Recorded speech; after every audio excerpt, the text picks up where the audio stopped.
My name is Karla Townsend, your host, along with my beautiful co-host, Yvette Thomas. Good evening. And we have a very exciting show for you today. We have with us special guests, and we're going to talk about a topic that a lot of people would like to kind of avoid.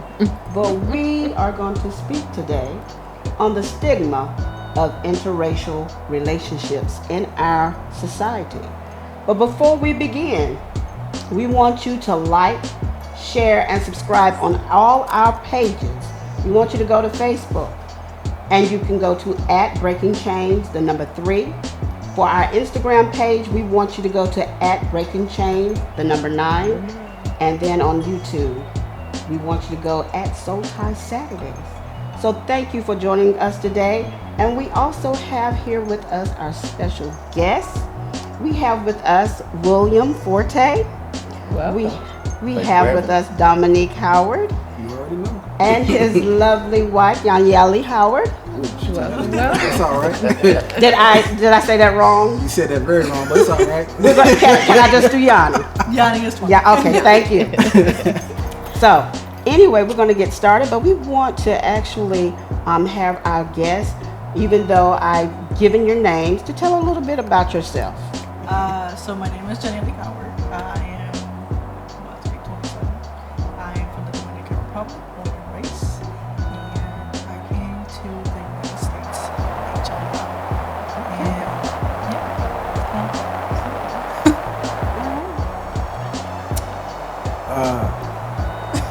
Wow. My name is Dominique Howard. Age unknown. State North Carolina. City unknown. You know, just want to put that out there. Married to this beautiful woman. I think that's all about me. You know, it's not that great. I'm sorry. I'm William Forte, not the first, not the second, but the third. All right. Okay. I am 40, but that's all you want to know about that. That's all I got. We are glad to have our guests with us here on Thank today. y'all for joining us. So we're going to get right into this topic because it's a very good topic. But before we begin, I want to give our viewing audience some information. According to the Gallup poll, interracial or inter-ethnic relationships and its approval is, they're saying, it's on the rise as of their surveys conducted from 1958 to 2021. Back in 1967, interracial marriages, that's when it became legal in the United States. Even though we know for a fact that there was a lot of interracial happenings going on. We will not, that's another podcast at another time. Yeah. So now they're saying it's 20% according to the Pew Research Center as far as being on the rise. And although acceptance has increased, there are still stigmas and unique challenges that still exist, causing interracial couples feeling anxiety based on public view. So first, I want to give the meaning of interracial relationship and, of course, intercultural or ethnic relationship.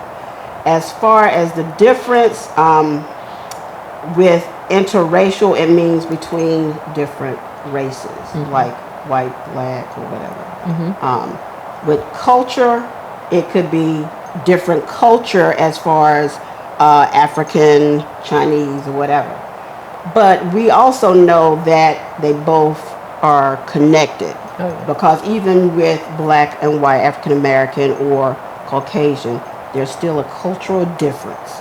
But today we know that our guests, we have a Dominican Republican, African American, and you were involved with a Caucasian. The Caucasian. Here we go.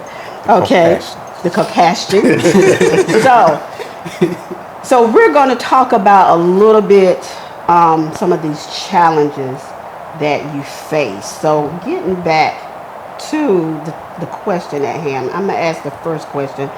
What is your biggest challenge you have faced where it comes to your being in an interracial and intercultural relationship? I'm going to start with you. Oh, you gonna start with me? We're going to start with you. Okay. So the biggest challenge that I have faced, honestly, I would say it would be from person to person. With each person that I've dated, they brought something different to the table. Okay. So, being that mostly I dated white women at the time, they each had a preference. So basically, they liked black men, and some were more ingrained into the culture than others. So you would have some who, for example, knew how to braid hair, and others who didn't know what a comb and a pick was. Right. You know, so the biggest, the biggest, I say problem, boundary, was trying to find common ground, especially when the kids are involved. That's something later. But common ground, I said the biggest problem for me that I faced. That's good. And you too. I would say probably acceptance. From family or from the outside. Okay. So, and also is trying to, commingle different understanding and different way of you being raised. And trying to, like he said, trying to find that common ground to both people understand each other for what they are. Okay. So that, that can be brought out to a level of different. Let's pull a little bit on this, the challenge of dealing with family. That is, I think, is one of our questions today. How about you, Mr. Dominique? I would probably say the same thing. I feel like I think the biggest thing will be is I would say social acceptance than anything is, and more predominantly between fighting the fear of what family would think, because you're culturally and historically dating outside your race is frowned upon. It's one of those taboo things that it's like, yeah, we see you high, it's like the nice nasty type, but then it's like knowing deep within that they're saying something that could be potentially offensive that make you feel almost guilty as if you're doing something wrong, and not understanding the fact of, you found somebody who understands you not because of what you are or who you are, but they love your personality and they support you. And that, it's like. Okay, that brings me into another question. So, what were the factors for all of you considering dating someone outside of your race or culture? What was the factors? I think everybody has a different probably perspective on this, but personally for me, I had a bad experience personally dating my own race. Okay. So that was just not something that I was like, okay, everything that I have seen within like what I lived in my comfort zone and what we've been taught, and within your own family, you have a stereotype. And when you grow up with that, you kind of follow what you know. So I experienced exactly what I saw, and I was like, that's not for me, and I don't want that. And an interracial relationship like that came more present when you actually had to be in the public view and see what other people think about you. But for me, that's like a normal thing. Is it just a person that you love and that you want to spend the rest of your life with? Oh, okay. So That's I think I know, right? so that's kind of like one of the things. I lived through it. I was like, I'm not gonna go that way. So, would you say that, like, it sounds like you're saying that it wasn't the most prevalent thing when you guys met correct. each other, that his race wasn't the thing that you gravitated to. It was him, the person. It was his personality, because he always made me laugh. Yeah. That was kind of I can see what that. it is. Yeah, he Yeah. always made me laugh, and it always had a good spirit. Even when I think we both had bad days and nobody actually knew it, we're still laughing. And I think that's kind of like what drew me into him. And plus, I've been around like the culture that I grew up on in both New York and here in Dominican Republic. My family is very diverse. So they're married to a lot of different cultures. So for that, for us, is very, very normal. Okay. You know, it just kind of like, oh my God, I can't believe you went. No, I'm just like, there's people marrying our family. There's Chinese, they're Mexican, they have Dominican, they have Italian, they have Peruvian. It just so much. So for us, that's like a normal thing. But you know, Half alpaca. It's all right. It's cool. It's cool. so yeah. So yeah, So, same question. Well, for me, it runs along the same line as her, but a tad bit different. Because for me, most people think I have a preference. Because most of my women have been white, but I don't have a preference. Okay. Most of the time, I'm actually trying to date a black woman. But for some reason, black women, the ones that I've dealt with and in my experience, I'm too masculine for. So we butt heads a lot. Let's talk about it. And actually, that was the other part to the question as far as the stereotype. Yeah. See, that's for me personally, in my experience, that's my story. And being the fact that for me, you know, I'm old school. I was raised old school. I was raised to be a man, and in the society, the modern woman, she's taught to be a man in mentality. Oh You my. know, and they have a wrong idea about submissiveness and what to do, how to please your man. Come on. Yes. Stay out of my stuff.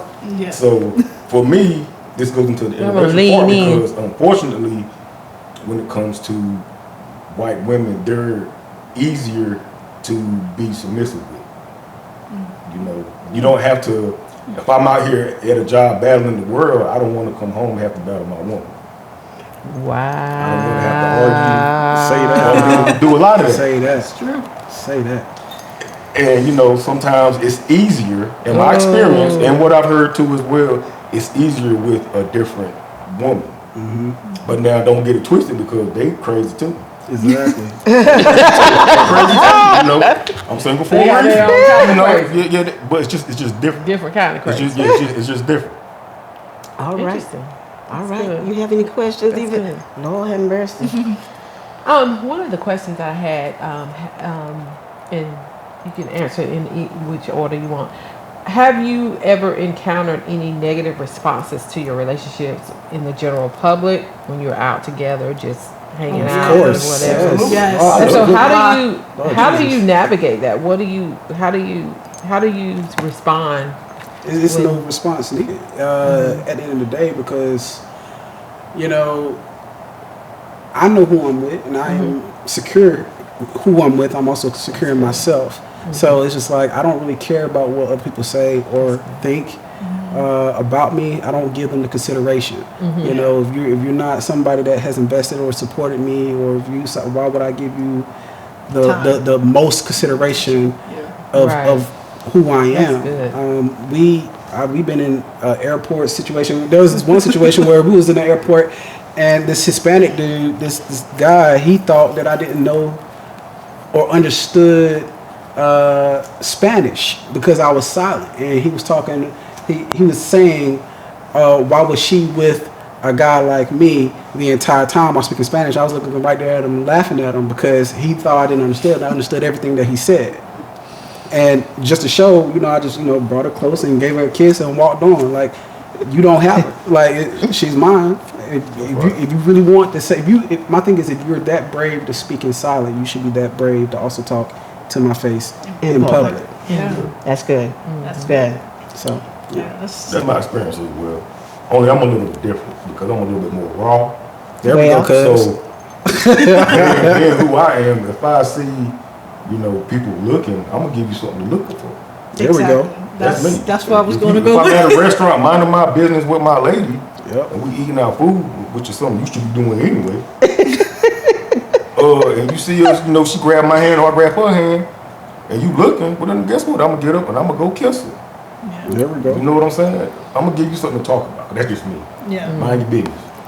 Yeah. I mean, why not? Give a show. Yeah. I agree 100%. I agree. I mean, behind really. the business thing. Yeah, I agree 100% with that. I think my first time experience that was us being outside the country, and I never really experienced that how the public would react, because for me it's like I don't care, and I am oblivious of whoever's around me because I'm just enjoying my time. Right. And I saw these two girls, and they were talking, and we were sitting waiting for our sushi. And we were chilling, and I'm like, why do they keep staring? It was in at St. us? Lucia. It was, yeah, we went to St. Lucia for his birthday, and I just didn't understand why they keep looking at us. You know, and he said, well, you got to understand, you know, a lot of people think, but I had to learn the term white passing. I look white passing. So, but you will only understand that I am not like that when you hear me speak. I have a very strong accent, right? So they were just staring, and I was like, well, they're going to stare like, hey, I might have better give you something to look at, right? And I was looking fine. I'm not going to lie. Still is fine. Still is fine. You know, we hugged with kids, and to be honest, I was a little petty. I went around them, and, you know, my husband slapped his butt while they were looking at it too. He was like, hey, I don't know, I just, you know, you got something that you want, and if you're mad about it, we sat beside him too. Yeah, I was saying, I want a little petty. You gotta feel it. You gotta feel that. Be petty. Gotta be spicy a little bit. Because, like he said, if you have the strong to talk in silence, why you don't say it to my face? That's if you had an issue. Exactly. You know, and that was my first time experiencing that, and you know, I had to learn and understand certain things. So what I'm hearing, although statistics and the studies are saying that, you know, it's on the rise and people are accepting more interracial, intercultural relationships, what I'm hearing is almost not so. Well, that's, I would say, yeah, it is and it ain't. Because if you look, there's more interracial children. Yeah. You know, Absolutely. cultures are being blended. Yeah. But I think people still have a stigma. Yeah. Exactly. It's Still a taboo. stigma. Okay. Especially in the South. Oh, God, yeah. You know what I'm saying? Well, Yeah. when we were in Florida, I remember we were going to get on the elevator. You remember that couple would not get on the elevator with us. Yeah. That is true. Because, yeah. That is true. See, I wasn't even paying attention. Yeah, see, I think it was. I think we were I was tired. Yeah, I think most of the challenges that we probably have, or when we see it, I'm not trying to like downplay like our race, but it was predominantly black that was having issues, and it was more women that was being noticeable. There's actually an article that is black women are more accepting of an interracial relationship if it's between a black woman and a white man than a black man with a white woman. So when you see a black man dating outside his race, it's almost devaluing the black woman. And I think that's, to me, is something that is the most taboo thing, because it's something that needs to be talked about. I know there's a lot of talks about keeping the family black, and you don't see that a lot anymore, having a predominantly black family, because everything is becoming blended. But from what I've seen, even when we was in St. Lucia, it wasn't the men that had problems, because the bartender that we was at, cool guy, it was literally anywhere we go, it was the woman, the female that had the issue. And I would say the noticed same. that. Yeah, it was definitely the female. But I also, you also have to put, you know, some understanding. If you give so much priority what everybody else says, that infiltrates your relationship, and then that damage more, because if I'm not going to say it's a lot of pressure, but you feel pressure because everybody wants to fit in with everything. You know, even though like I might not notice everybody, but I'm pretty sure there's a lot of people that give us looks. You know, I'm a lot taller than he is. That's one thing, especially if I'm in heels. I'm coming like 6'2". Hey, Smurfs need love too. That's what I'm saying. You know? Hey, gotta do it. Smurfs need love too. I know we like a sore thumb out there, but you just have to be proud and be confident enough and have that little bit of tough skin, not to allow other people's opinion Yeah. to infiltrate you and affect you. Yeah. Because then you're living for somebody else and not for yourself. That's good. Well, I was going to say, I think you guys are a beautiful She couple. preaching. Thank you. I really do. Yeah, we look good. Just being around you guys is It's all so. her. It's all her. You have an infectious joy that It's not. you do not see a lot in people, especially married couples. Yeah. It's sad, but you don't see it. And I think you are a beautiful couple. Oh, thank you. I Thank appreciate you. that. I want to go back to something you mentioned as far as your challenge, and I want to kind of break it down. It's going to be a loaded question, as far as not your challenge being the family, but also I want to add in the children, because we're talking about blended families coming together. How are you dealing with that, and how are the children dealing with how they're being treated Yeah. in a blended family or in the family unit outside of other people, trying to accept them or who they are? Yeah. What do the children, how do they deal with their environment and community, but also how do the family deal with you all being blended with children? That's a good question. That's a good question. I think it has to be dependent on everybody and everybody's dynamic. Within my family, trust me, we ain't perfect, but everybody have grown over the years, and a lot of hard work and tears to accept and just love, because when they see you happy with somebody, that's what matters to them. That's good. So in total we're about to have 6 kids, which is amazing, and I love all my kids, and I am one of 6 brothers and sisters. And even though I think people will need to understand this a little bit more, not because if I have a daughter and we have more kids and daughters and boys and girls, that they're like, oh, have brothers and have sisters. Because if it was like that, then all my brothers and sisters will be half, but we don't consider each other half. Come on in. Right? That's good. Talking my language. It's like my stepmom deal with a lot of us growing up teenagers, and she loved us unconditionally no matter what situation her and my dad was going through. So what I bring to that is the power of the love that my family had for us, and what she taught me, that no matter what it is, I love everybody equally. They're all my kids, not because they didn't come out my womb. They're my family too. I love them. PG. I love them just equally. That's but good. you also have to understand the struggle that they have to go through. They're accustomed to a certain thing where I'm accustomed to certain things. So we have those talks with our children.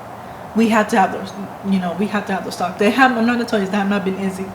It is very hard because they're all accustomed to different little small things. Exactly. But little by little, you talk and introduce. You talk and introduce. That's good. Right? Because you can see, okay, outside, no, I cannot really understand that. But I'm like, okay, that's fine. And just think about different ways where they can understand.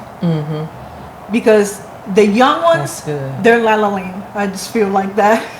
The older ones, like you will have to take more time and to learn how to explain things in a kid's version.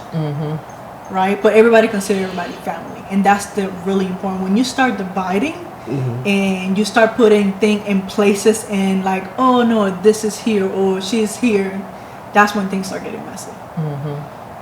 We treat everybody equally, we treat everybody the same, and if we have a problem, we gotta talk it out. You like it or not. That's kind of. Did you say you how old now? I'm just kidding. She That's really a lot about of wisdom 47 right at there. heart. I know, She got an old soul. She has an old soul. soul. She be. I'm sitting back. This is. That's good. I get That's scared really good. sometimes. She just disciplinarian. That lets me know you know who you are and you know your place. Yeah. Oh yeah. You need to know your place. in the family, You need and to know your place. what your nurturing does to make everything comes Of course. together. There's So a that's good. lot of factors. It's a lot of factors. You need to know where you stand. You need to know your grounds. There's certain lines that you cannot overstep. Right? There's some things, and also that's something that you need to know with your partner.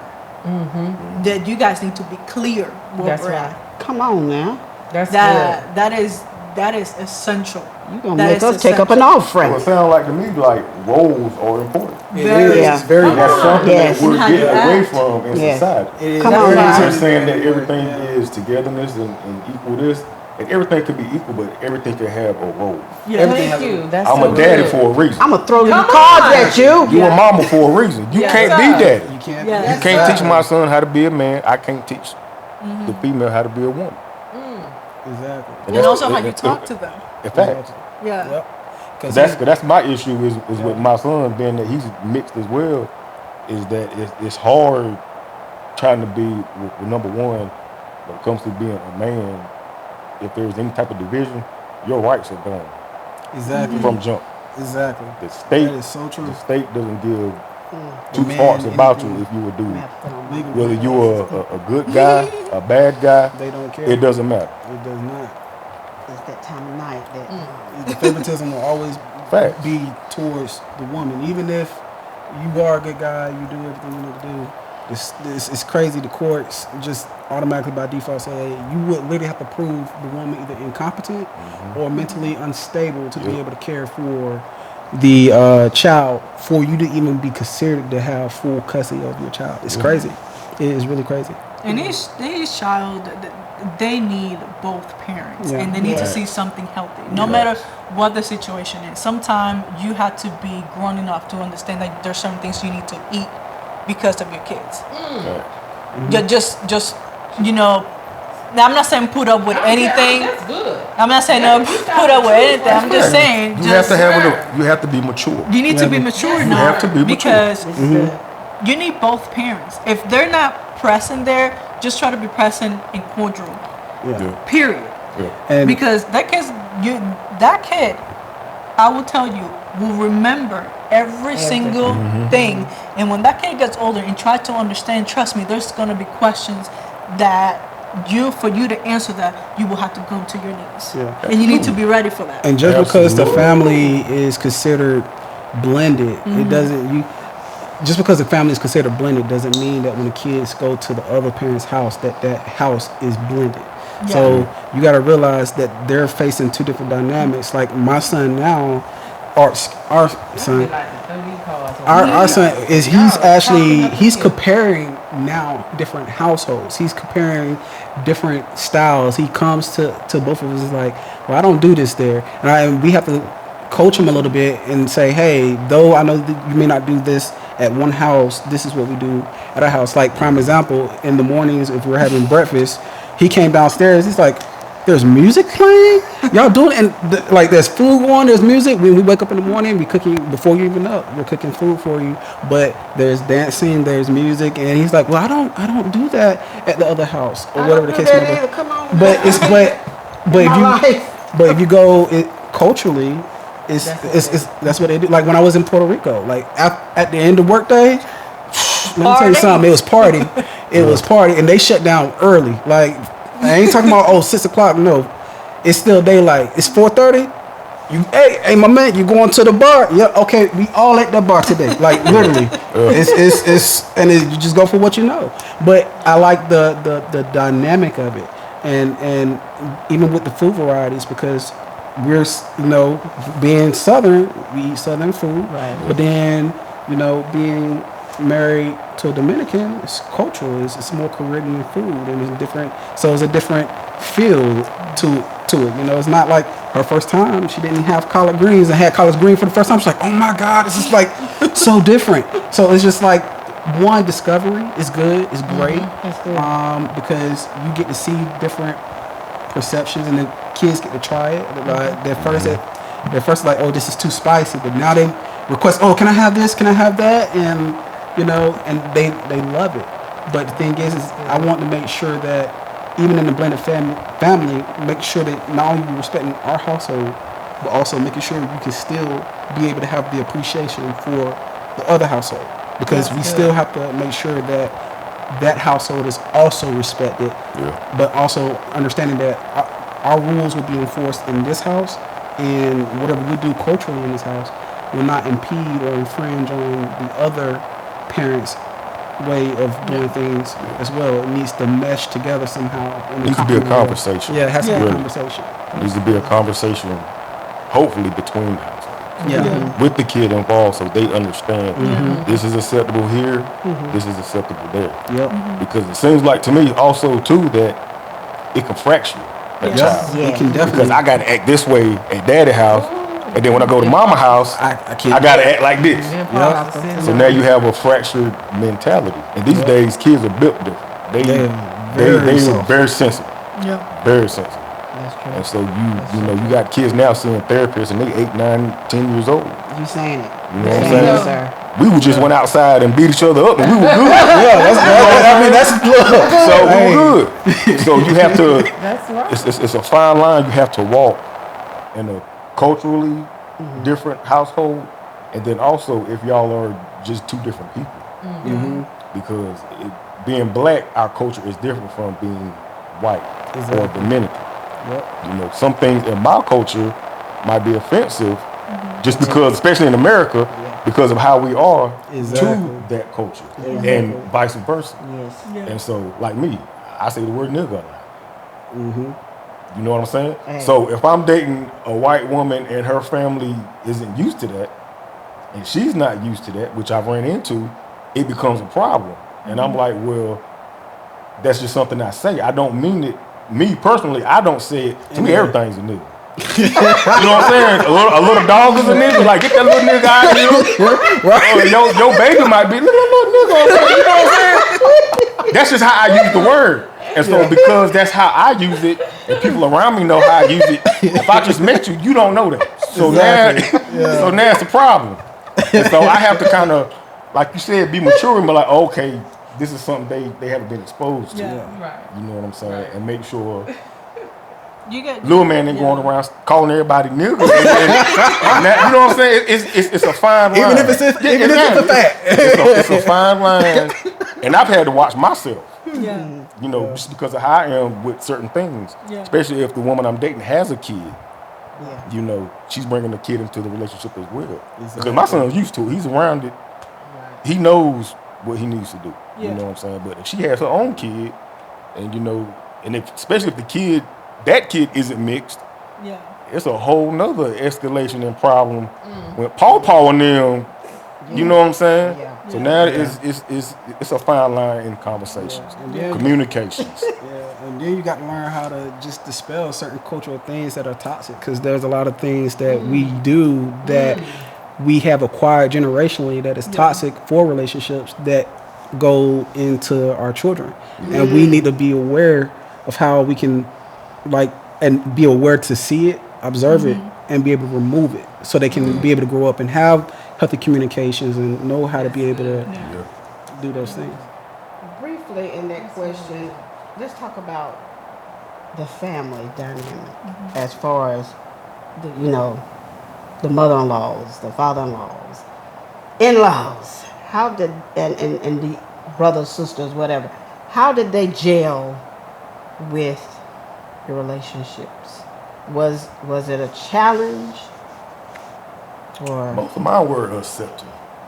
okay. My family's so it goes back to what she said. As long as you're happy, then they'll tolerate it, deal with it, and even love depending on the person. The person. You know what I'm saying? There are some extended maybe some aunties and uncles. Some people might make a comment, on the slide, but there's never been a confrontation or something rash where you had to try to blow up at somebody because they were doing something weird. So those people you just kind of be like, and then you go about your business. Yeah, I agree 100% with you on that. My family is huge, tremendously, really big, but there's specific certain people that, I'm not saying that I care for, but I do. There's some people that, they just come around through like reunion and like, oh my God, I seen you, see you next year. kind of those kind of those things, right? Absolutely. But those people that are very important to you in your life, I think mainly it all depends on how your family structure is. I really feel that.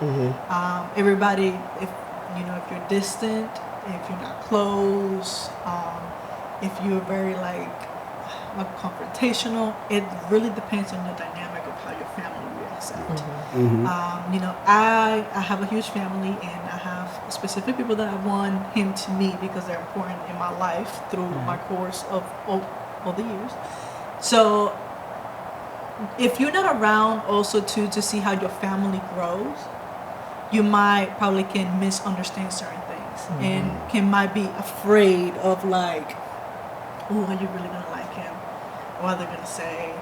And then you start kind of like shutting down because you want this so bad, but the acceptance, right? But at the same time, if you're not around them a lot, you can also say, I was like, okay, but what are they gonna say? And when then you realize that, my family would say is, hey, let's have a drink and let's talk. What are your truly intentions? Are you here to take care of her? If you are, then hey, you're good. Welcome to the family. You're fam. Amen. You ready to eat? Godfather style. Godfather style, basically, right? So, and that is what it is. I was like, my family was very acceptant in the fact that we do have a lot of kids. And they were like, oh, hey, just bring them over. They all come.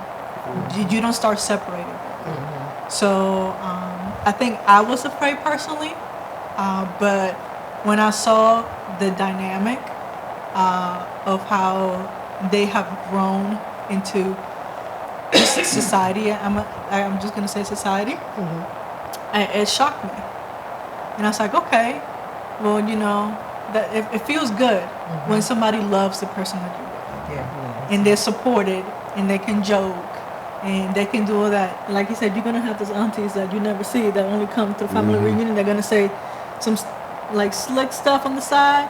I don't pay attention. I was like, you don't pay my bills. So it don't matter. Right? Exactly, mind your business. I was like, you don't pay my bills. I was like, but I think having a good family support structure is very important because everybody's really different. Everybody can take it differently. So I think that's definitely have to be with your dynamic. I think I'm a little bit different. I agree with what she's saying, but I think you create your family. Yes, you have a biological mate, you have a biological family, but family is the people that will go in the fire with you regardless of whether you're right or wrong. They don't care. They're not there to judge. I think most people, they say they're there and supporting and helping, and really they're just there to put their or to indoctrinate you into what they believe is right for you versus what you need for yourself. So like with her, when I first introduced your mama, obviously, Lord Jesus, I can't say nothing bad, y'all, because I feel like I'm gonna get a whooping. But you was, I can say you at first was the most accepting. Understanding and accepting. I'm not gonna try to sugarcoat it. It was understanding and accepting. But I did have some with like my dad and my stepmother. I felt like there were some indiscretions there.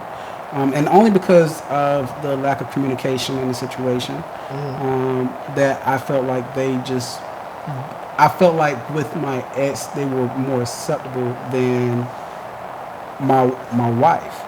And, it took me sitting down with my dad and having that conversation with him for him to say, hey, when we met, gave her a hug and everything, he said, I don't care who you with, she's family. And that meant a lot to me because it dispelled the thoughts that I had about him. And I think that would probably make our relationship, father-son relationship, a little better. And my grandmother passed recently. That's another person that was very important. She passed recently. She helped raise us, and she really never said she liked anybody that I was with. But she only met my wife twice, and she had nothing but before her passing had nothing but like saying, told her, I'm glad you met my grandson, and I see him off well, and I can be at peace with that. She told her that, I think, last Christmas. And, as sensitive as that is, it means a lot that, I can say that my grandmother can rest easy, not knowing that I'm taking care of her, but her grandson is taken care of as well. That's good. That's good. Well, I'm going to have one last question before we wrap this up. What advice would each of you give to someone considering an interracial relationship or intercultural relationship? Be open and definitely try to understand. I think people listen and hear, but they don't understand. So have a lot of communications. Know if you're willing to deal with the culture shock, dealing to deal with the pressure from everybody else. Know where you stand. Know what you can take, because it's not easy, and for everybody it's different. We can be very nonchalant about certain things. I was like, there's certain things that it does not bother me, but for somebody else it can be tremendously a deal breaker. So I said, communicate, listen, learn, observe, learn the culture, travel, be diverse, and just be open, because there's a lot out there more than what you've seen your small life. That's good. Come on, I guess I'll gentlemen. be short with it. T.I. said it best. He said, if you live for the yays, you'll die by the booze. Just like with Jesus, when he had told his disciple, he told him, I caution you to count the cost to follow me. I would say, if you're going into an interracial relationship, count the cost, because it does come with a lot of people looking. It comes with you being put in the spotlight. It comes with people not having the understanding, not knowing who you are, and they don't really care for those things. So just understand that, and with the live for the yays or die by the booze, is if you're living to appease other, you'll never be able to be content in the relationship that you're with. So It's true. you need to know that you're with that person, and that person got you regardless of what anybody say, family, friends.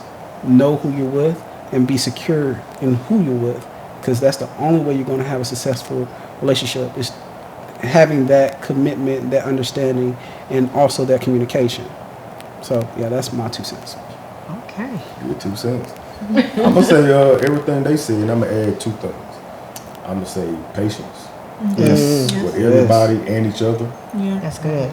That's good. Again, culturally, a lot of times we get frustrated because sometimes I can't understand what your culture is. I might want to, but I literally can't understand it. Or you might not can understand me, and it creates frustration.